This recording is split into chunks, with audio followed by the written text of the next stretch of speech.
प्रियंका गांधी कैसी है? प्रियंका गांधी कैसी है? नारी शक्ति की आवाज, समता और न्याय की अग्रदूत हमारी नेता आदरणीय प्रियंका। बोलिए बोलिए, कोई नहीं। प्रियंका गांधी जी से आग्रह करूंगा कि वो आए, हम सबको संबोधित करें। आदरणीय प्रियंका गांधी जी। मेरे प्यारे भाइयों, प्यारी बहनों, राम राम सा। आदरणीय श्री अशोक गहलोत जी, श्री गोविंद दोतासरा जी, श्री सुखजिंदर सिंह रंधावा जी, श्री नीरज डांगी जी, श्री वैभव गहलोत जी, श्री समरजीत सिंह जी, श्री रतन देवासी जी, श्री मोतीराम कोहली जी, श्री सुखराम बिश्नोई जी, भंवरलाल मेघवाल जी, श्री आनंद जोशी जी, श्री रामीला मेघवाल जी, श्रीमती रमीला मेघवाल जी, श्रीमती सरोज चौधरी जी, श्री लीलाराम गरासिया जी, आप सबका और मंच पर उपस्थित सभी नेता गण का इस सभा में बहुत बहुत स्वागत। वीरों की ये धरती है राजस्थान। यहाँ आकर खुशी होती है, गर्व महसूस होता है। और जालौर तो एक ऐसी जगह है जहाँ के लोग कर्मठ हैं, यहाँ की धरती के मेहनती लोग हैं। जब यहाँ से आप बाहर भी जाते हैं, पलायन करके काम करके दिखाते हैं, बड़े बड़े व्यापार आपने बनाए, खूब रोजगार आपने दिलवाए। यहाँ पे भिनमाल में मोजड़ी का उद्योग है। आप सबका बहुत बहुत आदर करते हैं हम। और क्योंकि मैं आपका आदर करती हूँ, आज मैं आपसे कुछ सीधी सीधी बातें करना चाहती हूँ। वरना चुनाव के समय क्या होता है कि लंबे लंबे भाषण दिए जाते हैं। अक्सर आपको भी लगता होगा कि नेता भाषण दे रहा है, लेकिन जो कहना चाह रहा है वो सच्चाई कह रहा है कि नहीं, आपके सामने जो असलियत है वो रख रहा है कि नहीं। इसीलिए मैं चाहती हूँ कि आपसे कुछ बातचीत करूँ, आपके सामने एक सच्चाई रखूँ, ताकि जब चुनाव आएगा, जब दिन पोलिंग का दिन आएगा, तो आप ठीक तरह से अपने विवेक को इस्तेमाल करके पूरी जागरूकता से अपना वोट दे पाएं। देखिए, चुनाव का जो समय होता है वो हिसाब लेने का समय भी होता है कि नहीं? अभी हाल में राजस्थान का चुनाव था। आप अशोक गहलोत जी की सरकार से खुश भी थे, हो सकता है थोड़ा सा शिकवा गिला भी था, इसीलिए आपने सरकार बदली कि नहीं? हाँ कि नहीं? तो देखिए, आपने सरकार बदली और क्या देखा कि जो स्कीमें आपके लिए अशोक जी ने शुरू की थी, जो 25 लाख की बीमा की, स्वास्थ्य बीमा की स्कीम थी, उसको क्या हुआ? कौन बताएगा? बंद हो गई। आपको 25 लाख तक मुफ्त स्वास्थ्य की सुविधाएं मिल रही थी। आज क्या हालात है? आज मिल रही हैं? नहीं मिल रही हैं। आपको जो तमाम सुविधाएं मिल रही थी, आज लगभग उनको बंद किया गया है। और ये इसलिए है कि जो सरकार आपने अब चुनी है अपने प्रदेश में, वो सरकार आपके हित के लिए काम नहीं कर रही है। अब अगला चुनाव आया है, देश का, पूरे देश का चुनाव है, तो सोच समझ के अपना वोट दीजिएगा। आपने खुद अपने प्रदेश में देखा है कि जो आपके लिए अच्छा हो रहा था वो बंद कर दिया गया है। तो क्या पूरे देश में आप ऐसा चाहते हैं? तो ये तय करने का समय है कि आप चाहते क्या हैं। आजकल चुनाव के समय एक अजीब सा माहौल बन गया है। आपने देखा होगा, आपके ध्यान को भटकाने वाली सारी बातें हो रही हैं। बड़े बड़े प्रचार हो रहे हैं, अजीब सी बहकी बहकी बातें हो रही हैं। आपने सुना होगा, प्रधानमंत्री जी के भाषण सुने होंगे, कहाँ कहाँ की बातें करते हैं। अभी राजस्थान आए तो अपने भाषण में कह डाले कि आपके जन जन के आराध्य बाबा रामदेव साहब, उनका जन्म कश्मीर में हुआ।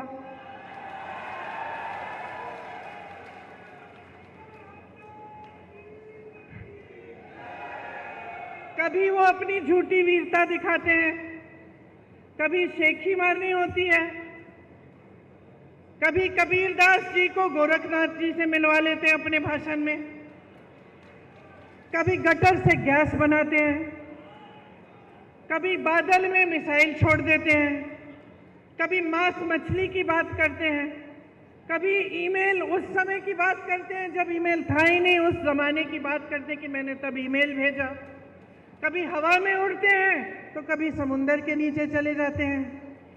अब मैं आपसे एक सीधी सी बात पूछना चाहती हूँ, बहनों और भाइयों, आप दूर दूर से यहाँ आए हो एक नेता की बात सुनने के लिए।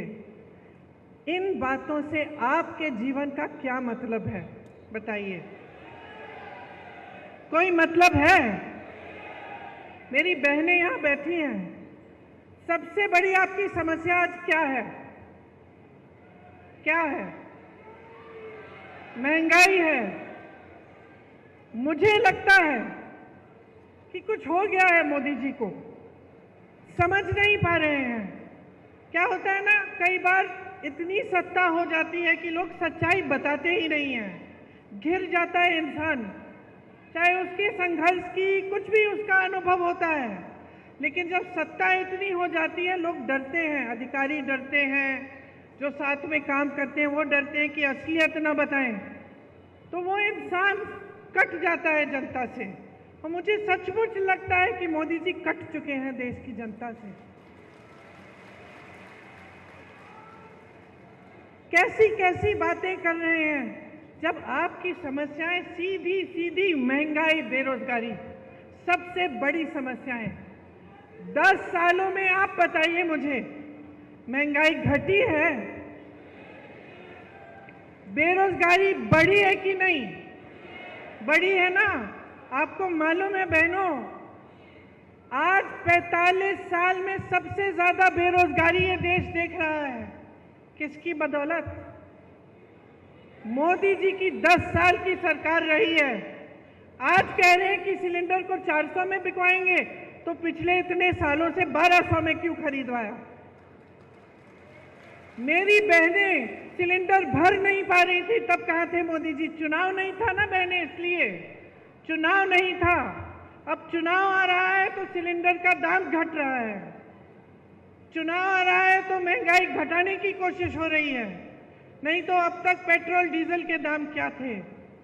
नहीं तो अब तक आप अगर दुकान जाती हैं, आजकल नवरात्रि का समय है, त्योहार का समय है, आप दुकान जाती हैं अपने बच्चों के लिए कपड़े खरीदने के लिए, अच्छे अच्छे कपड़े पहनेंगे इस समय, या कुछ खरीद और जूते खरीदने के लिए, या फिर सब्जी भाजी खरीदने के लिए अगर आप दुकान जाती हैं तो क्या होता है?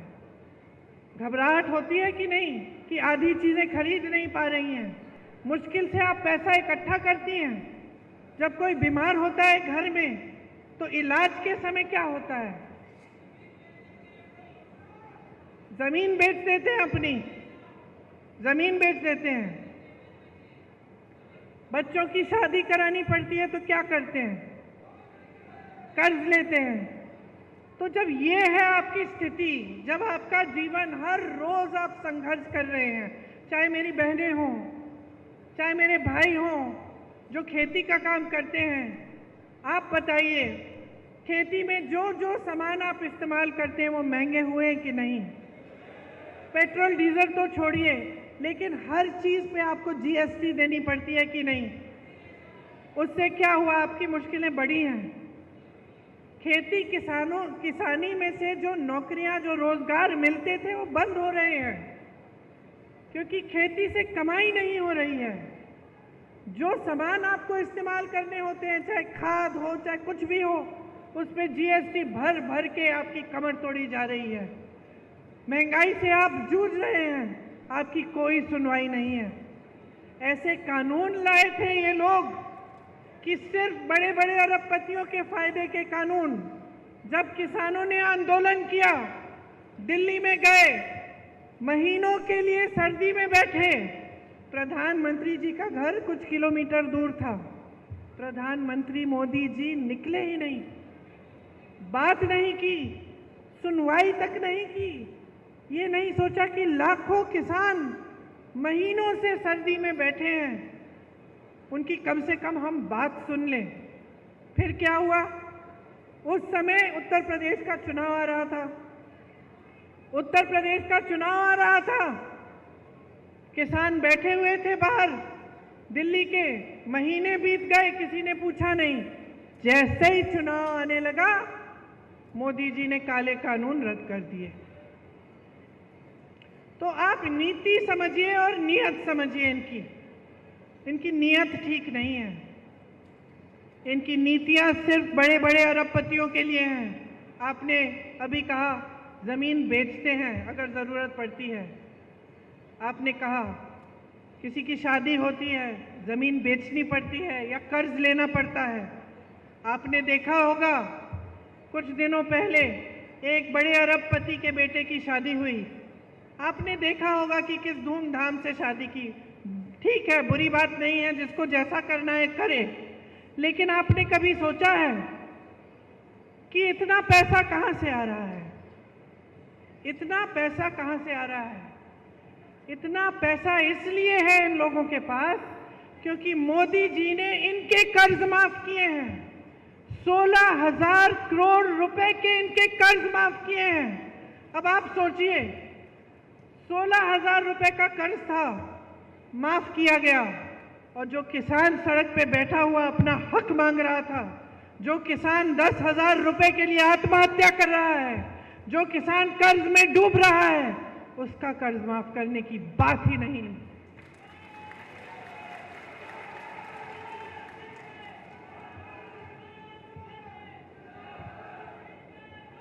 आपको सिर्फ ये दिखाया जाता है, पूरी मीडिया में, टीवी पे, आप फोन खोलेंगे तो फोन पे आपको यही दिखाई देता है कि देश आगे बढ़ रहा है, तरक्की हो रही है, सब बहुत खुशहाल हैं। ये सच्चाई है क्या? जब आप देखते हैं कि बड़े बड़े प्रधानमंत्री, बड़े बड़े राष्ट्रपति आ रहे हैं देश में और G20 जैसे बड़े बड़े इवेंट हो रहे हैं, तो हम भी भारतीय हैं, हमें भी गर्व होता है। ऐसी बात नहीं है, आपको भी गर्व होना चाहिए। ठीक है, अच्छा है, लेकिन क्या इसका मतलब ये है कि इस देश की एक और असलियत नहीं है? इस देश की एक सच्चाई ये है कि इस देश का गरीब रोज सुबह शाम संघर्ष कर रहा है। इस देश की सच्चाई ये है कि आप जो यहाँ बैठे हैं, आपकी कहीं कोई सुनवाई नहीं हो रही है इस सरकार में। महंगाई बढ़ती चली जा रही है, बेरोजगारी बढ़ती चली जा रही है, और रोजगार देने के बजाय क्या कर रहे हैं? अग्निवीर जैसी स्कीम ला रहे हैं। राजस्थान ने, उत्तराखंड ने, हरियाणा ने, पंजाब ने, यूपी ने अपने बेटों को अब हमारे सरहद पे भेजा, शहीद होने के लिए भेजा। आज की बात नहीं है, पीढ़ियों से आप भेज रहे हैं। आपके दिलों में देशभक्ति की भावना है, आपके दिलों में देश के लिए प्रेम है। आप कहते हैं कि हमारे बच्चे जाएंगे, रक्षा करेंगे देश की, और आपके बच्चे जैसे ही नौजवान बनते हैं, दौड़ लगाना शुरू करते हैं। मैंने आंखों से देखा है। मैं जब गिरफ्तार हुई थी, किसानों का आंदोलन चल रहा था, मैं लखीमपुर खीरी में थी, यूपी में। उस समय कुछ किसानों को एक मोदी जी की सरकार के एक मंत्री ने कुचल दिया था। 6 किसान मर गए थे, शहीद हो गए थे। मंत्री के बेटे ने, शायद मंत्री ने जीप के टायर के नीचे कुचल डाला था। हम उन्हें मिलने जा रहे थे। उस समय पुलिस हमारे पीछे पीछे थी और हमें पकड़ने के लिए आई कि आपको गिरफ्तार करना, आप नहीं जा सकते, क्योंकि हम चाहते थे कि हम उनके परिवारों से मिलें। तो सुबह के 3:30 बजे थे, अंधेरा था अभी, और हम एक गांव के बाहर रुके हुए थे कि हम किस तरह से लखीमपुर खीरी पहुंचे पुलिस के बिना, के पकड़े बिना। उस समय मैंने देखा कि 15-20 लड़के नौजवान एक ग्रुप में दौड़ लगा रहे हैं। तो अचानक मैंने पूछा कि भाई ये क्या है? अभी तो रात हो रही है, सुबह हुई भी नहीं है, सूरज उगा भी नहीं है, ये बच्चे दौड़ लगाने किस लिए निकले हैं? फिर वो रुके, उन्होंने बातचीत की हमसे, पता चला कि सेना के लिए तैयारी कर रहे थे। इतने से थे, अभी तो उनकी उम्र भी नहीं आई थी सेना में भर्ती होने की, लेकिन तैयारी तब से कर रहे थे। क्या उम्मीदें होंगी उनकी, क्या आशाएं होंगी, दिल में कैसी भावना होगी देशभक्ति की, और ये भी भावना कि अपने माता पिता के लिए बड़े होकर हम कमाएंगे, एक स्थायी रोजगार मिलेगा, सेना में हम भर्ती होंगे, हमारे माता पिता को गर्व होगा और हम उनका देखभाल कर पाएंगे। ये भावना ये मोदी जी समझ ही नहीं पा रहे हैं। जो अग्निवीर जैसी स्कीम निकालते हैं वो ये भावना को समझ नहीं सकते। उन्होंने इन सब आशाओं को चूर चूर कर दिया, इन उम्मीदों को खत्म कर दिया। वो समझे नहीं कि सेना में भर्ती होने का मतलब क्या है नौजवानों के लिए और तमाम देश की जनता के लिए, समझ नहीं पाए। अब उन्होंने वही चीज़ चार सालों की कर ली। 4 सालों के लिए कौन करेगा? एक बच्चा आया हमारे पास मुंबई में, मेरे भाई की यात्रा थी, पास आया, रोने लगा। कहा कि आपको मालूम है 2 बार मैं भर्ती हो चुका हूँ, मेरा नाम आ चुका है सूची में, लेकिन हिम्मत नहीं हो रही है दीदी। 5 सालों के लिए हिम्मत नहीं हो रही है कि मैं ये काम करूं। पिताजी भी कह रहे हैं बेटा छोड़ दो, कोई फायदा नहीं है, 5 सालों के लिए तुम जाओगे, क्या पता क्या होगा, स्थायी तुम्हें रोजगार नहीं मिल रहा है, पूरे जीवन के लिए तुम कमा नहीं पाओगे, वापस आओगे तो क्या होगा। तो अब ये स्थिति हो गई है कि रोजगार बनाने के बजाय आप रोजगार घटा रहे हैं। खेती से रोजगार बनता था, आज खेती में कमाई नहीं बची। छोटे छोटे जो कारोबार थे, छोटे बिजनेस थे, जो यहाँ के इतने सारे व्यापारी हैं, आप रोजगार बनाते थे, आज आपकी मुश्किलें बढ़ गई हैं। जीएसटी से, नोटबंदी से, ऐसी नीतियों से जिससे आपकी भी कमर टूट रही है, जिससे आप खुद कमा नहीं पा रहे हैं। तो ये जो सरकार है ये आपके लिए नहीं चल रही है। देखिए, कांग्रेस पार्टी ने इस बार ये बात गहराई से समझी है। हम इस बात को समझे हैं कि पिछले 10 सालों के लिए मेरी बहनें आपके साथ अन्याय हो रहा है, मेरे भाई आपके साथ अन्याय हो रहा है, किसानों के साथ अन्याय हो रहा है, नौजवानों के साथ अन्याय हो रहा है, बहनें आपके साथ अन्याय हो रहा है। हम इस बात को गहराई से समझ रहे हैं। इसीलिए हम चाहते हैं कि हम ऐसी चीज़ें लाएं इस देश में जो आपको मजबूत बनाएं। जिस तरह से बड़े बड़े उद्योगपतियों के लोन माफ़ हो रहे हैं, जिस तरह से देश की पूरी संपत्ति इनको दी जा रही है, हवाई अड्डे इनके हो गए हैं, बड़े बड़े कारखाने इनके हो गए हैं जितने सरकारी थे जहाँ से रोजगार मिलते थे, बंदरगाह इनके हो गए हैं। हम चाहते हैं कि ये सारी संपत्ति वापस आपके हाथों में आए, क्योंकि बहुत संघर्ष हो गया है और आप झूठों के बहुत शिकार हो गए हैं। आपको सिर्फ झूठ ही झूठ बताया जाता है, सच्चाई आपके सामने रखी ही नहीं जाती। हमारी इच्छा है और हमने ये घोषणा की है कि केंद्र में जो 30 लाख रोजगार खाली पड़े हुए हैं उन्हें हम भरेंगे। अगर एक नौजवान स्नातक पास होता है और उसको नौकरी नहीं मिल रही है, हम उसको अप्रेंटिसशिप के तौर पे, जैसे जो अमीर लोग होते हैं उनके बच्चे पढ़ाई करते हैं, उसके बाद उनको 1 साल के लिए किसी के में जॉब लगा देते हैं, 1 साल के लिए उनको थोड़ा बहुत पैसा कमा लेते हैं और वो सीख भी लेते हैं। लेकिन गरीबों के लिए ये मौका नहीं मिलता। तो हमने कहा है कि हम आपके लिए ये मौका बनाएंगे।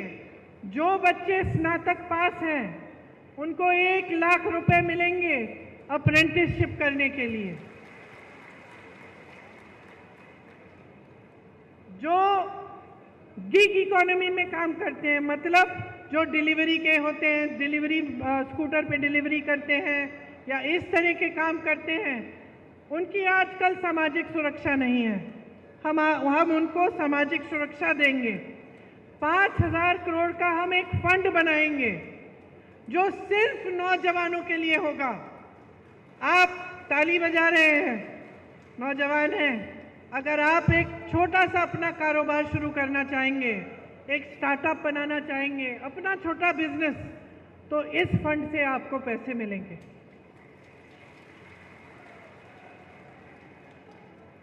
आपको मालूम है पेपर लीक की बड़ी समस्या है।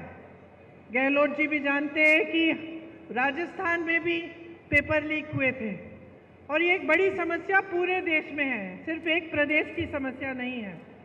और बहुत इसको रुकवाने की कोशिश चाहे कितना भी की होगी गहलोत जी ने, लेकिन फिर भी बार बार ये हो रहा था और पूरे देश में ये एक सिलसिला बन गया है कि जहाँ जहाँ आप इम्तिहान दे रहे हैं रोजगार के लिए, वो पेपर लीक हो रहे हैं, उनमें घोटाले हो रहे हैं, 20-20 लाख के लिए नौकरियां बिक रही हैं। तो इसको रोकने के लिए हम पूरे देश भर में एक कानून लागू करेंगे और एक सख्त कानून होगा। एक जॉब कैलेंडर निकालेंगे।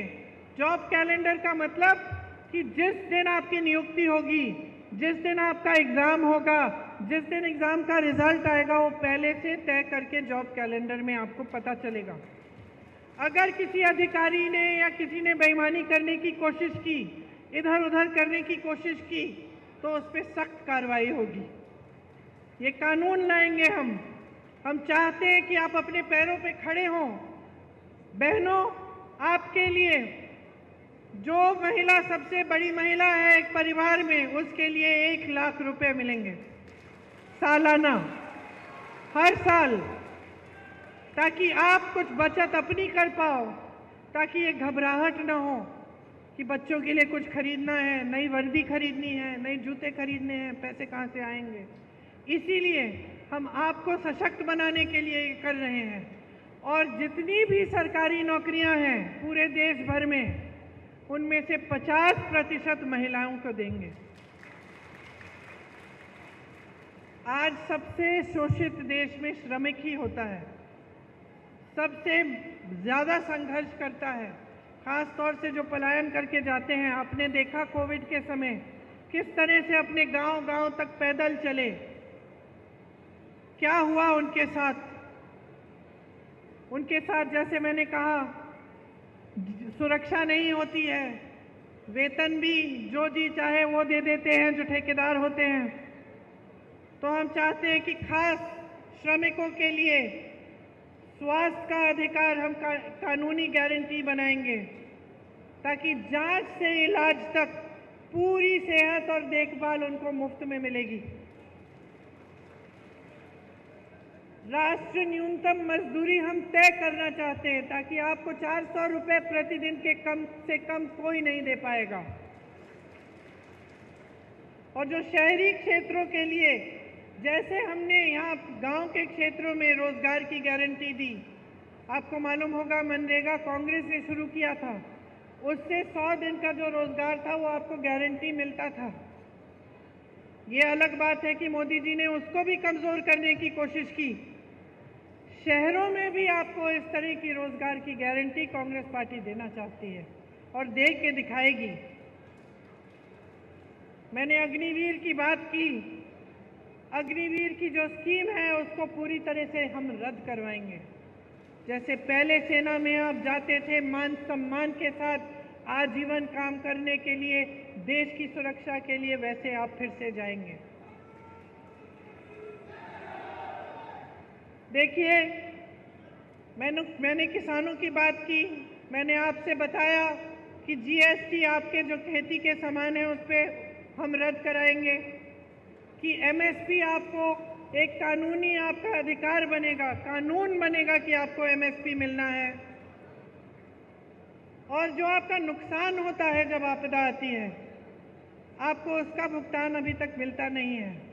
कभी कम मिलता है, कभी टाइम पे नहीं मिलता, कभी आप महीने इंतज़ार करते, साल इंतज़ार करते, नहीं मिलता। तो हम ऐसे नुकसान के भुगतान के लिए हम 30 दिनों की सीमा रखेंगे। 30 दिनों के अंदर अंदर पूरा भुगतान होगा।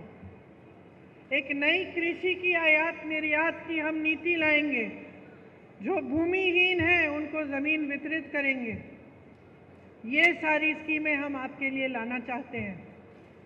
अब आप जानते ही हैं कि यहाँ राजस्थान की सरकार थी तो आपके लिए कितने काम किए।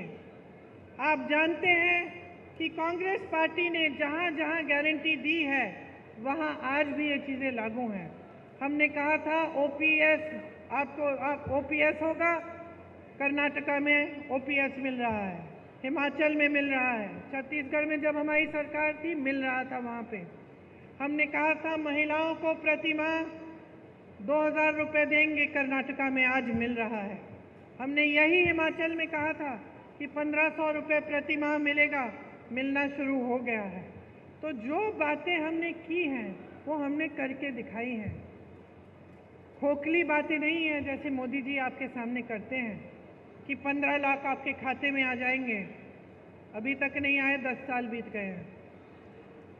कि 2 करोड़ रोजगार मिलेंगे और 10 सालों में बेरोजगारी इतनी बढ़ गई है कि 45 सालों में इतनी बेरोजगारी नहीं है। तो मोदी जी जो बात करते हैं आपसे वो खोखली बातें हो गई हैं। हो सकता है एक ज़माने में 10 साल पहले जब शुरू में उन्होंने की थी, हो सकता है उनकी भी इच्छा थी कि वो पूरी करेंगे, लेकिन अब वो इच्छा भी नहीं है। अब साफ साफ दिख रहा है कि सच्चाई को मानने के लिए तैयार ही नहीं है, कि इस देश के गरीब के संघर्ष को पहचानने के लिए तैयार नहीं है। भ्रष्टाचार की बातें करते हैं। शायद इस देश के इतिहास में पहली बार ऐसा हुआ होगा कि दो मुख्यमंत्रियों को जेल में डाल दिया भ्रष्टाचार के बहाने। सारे जितने भी विपक्ष के नेता हैं सब पे ईडी, सीबीआई, इनकम टैक्स एजेंसियां इतना दबाव डाल दिया भ्रष्टाचार कह के, और जब चाहते हैं कि कोई उनकी पार्टी में आ जाए तो अचानक वो भ्रष्टाचार की बातें खत्म हो जाती हैं। वही लोग जिनके खिलाफ ये आरोप लगाते हैं, मोदी जी मंच पे खड़े होकर कहते हैं कि ये हजारों करोड़ का घोटाला किया इन्होंने, वही लोग जिस दिन मोदी जी की पार्टी में शामिल हो जाते हैं उस दिन मोदी जी ये सब बोलना बंद करते हैं, केस धुल जाते हैं, भ्रष्ट नहीं रहते, वही लोग पाक हो जाते हैं। और सबसे बड़ा भ्रष्टाचार इनका क्या है? सबसे बड़ा भ्रष्टाचार आज सामने आया है जब सुप्रीम कोर्ट ने कहा कि जिसने किसी भी राजनीतिक दल को चंदा दिया है उसकी सूची निकाल के हमें दीजिए। तो क्या हुआ? पहले तो सूची मिली नहीं इनको। फिर जब फिर से कोर्ट ने बोला कि नहीं सूची दिखाइए हमें, तो सूची निकली और सूची में पता चला कि मोदी जी ने जितने भी भ्रष्ट व्यापारी हैं उनसे तो चंदा ली ही। वो जो पुल गिरा था गुजरात में, उससे जिसने वो पुल बनाया उससे चंदा ली। आप सोच सकते हैं कि ये जो कोविड की जो टीका लगा, आपको जो वैक्सीन लगी, उसको लगाने वाले से भी चंदा ली मोदी जी ने। सबसे ज्यादा चंदा मोदी जी ने ली। जो लॉटरी चलाते हैं उनसे भी ली, किसी को नहीं छोड़ा। सबसे या तो सबको ठेका दिया या किसी की पे एजेंसी लगा दी, चंदा ली, एजेंसी हटा दी। किसी को ठेका दे दिया कि तुम पुल बनाओ, तुम सुरंग बनाओ, तुम सड़क बनाओ, उसके लिए चंदा ले ली। तो इससे बड़ा भ्रष्टाचार कौन सा है? इससे बड़ा भ्रष्टाचार क्या है कि हजारों करोड़ रुपए आपने इस तरह से अन्य लोगों से ली। तो भ्रष्टाचार की जो बातें हैं वो भी इनकी खोखली हैं। कहते हैं यहाँ आकर कि मैं अकेला भ्रष्टाचार से लड़ रहा हूँ, पब्लिक से समर्थन मांगते हैं। सच्चाई नहीं है, भ्रष्टाचार से नहीं लड़ रहे हैं। ये सिर्फ विपक्षी दलों का मुंह बंद करना चाहते हैं। किसी भी बहाने किसी का घर ले लिया, किसी पे केस डाल दिया, किसी को जेल में डाल दिया। लेकिन मैं आपसे कहना चाहती हूँ कि हम डरने वाले नहीं हैं।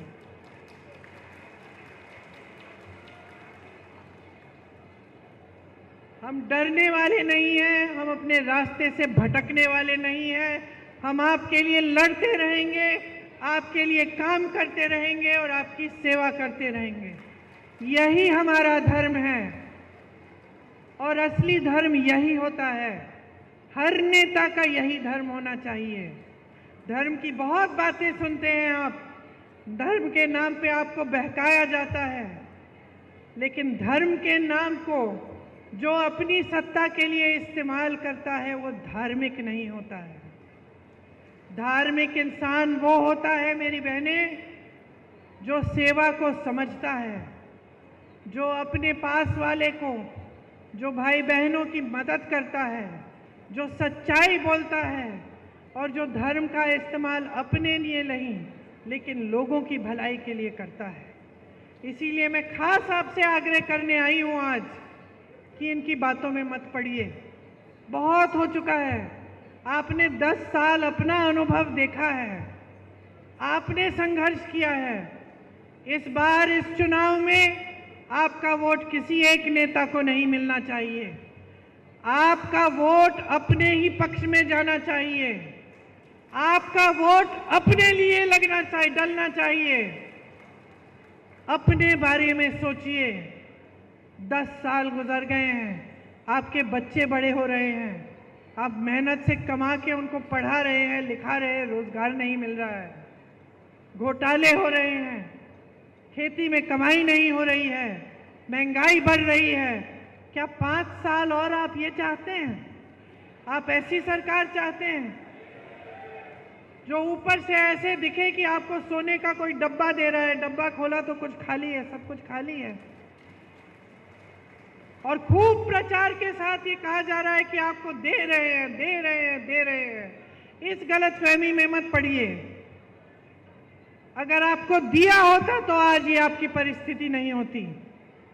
अगर आपको सचमुच एक सरकार मिली होती जो आपके हित में काम कर रही होती तो आपकी आज ये परिस्थिति नहीं होती कि आप महंगाई से जूझ रहे हैं, कि आप गरीबी के दलदल में फंसे हुए हैं। आपको इस दलदल से निकलना है तो एक ऐसी सरकार लाइए जो आपके लिए काम करे, जो आपको गरीबी से निकाले।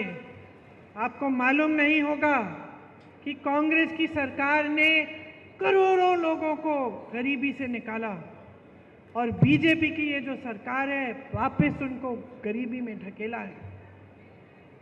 तो आप समझिए इन बातों को गहराई से। मेरी तो यही आग्रह है कि ध्यान से आप हर चीज को समझिए, अपने जीवन को देखिए। तरक्की आई नहीं आई, तरक्की नहीं आई है 10 सालों में तो फिर से ये सरकार मत लाइए, क्योंकि कुछ बदलेगा नहीं। अगर आप बदलाव लाना चाहते हैं, अपने देश को सचमुच आगे बढ़ाना चाहते हैं, तो सबसे पहले आपको खुद आगे बढ़ना पड़ेगा। अगर आप अपने पैरों पे खड़े नहीं होंगे तो ये देश किसी G20 से, बड़े बड़े इवेंटों से आगे नहीं बढ़ सकता। इस देश का गरीब जब सक्षम होगा, इस देश का एक एक नौजवान जब अपने पैरों पे खड़ा होगा, जब एक एक महिला पढ़ी लिखी होगी, जब उसको भी रोजगार मिलेगा, जब देश का किसान गर्व से कह पाएगा कि आज मैंने इतना कमाया अपनी खेती से, अपने बच्चों की भूख मिटाई है अपनी खेती से, तभी ये देश सक्षम होगा, तभी ये देश आगे बढ़ पाएगा।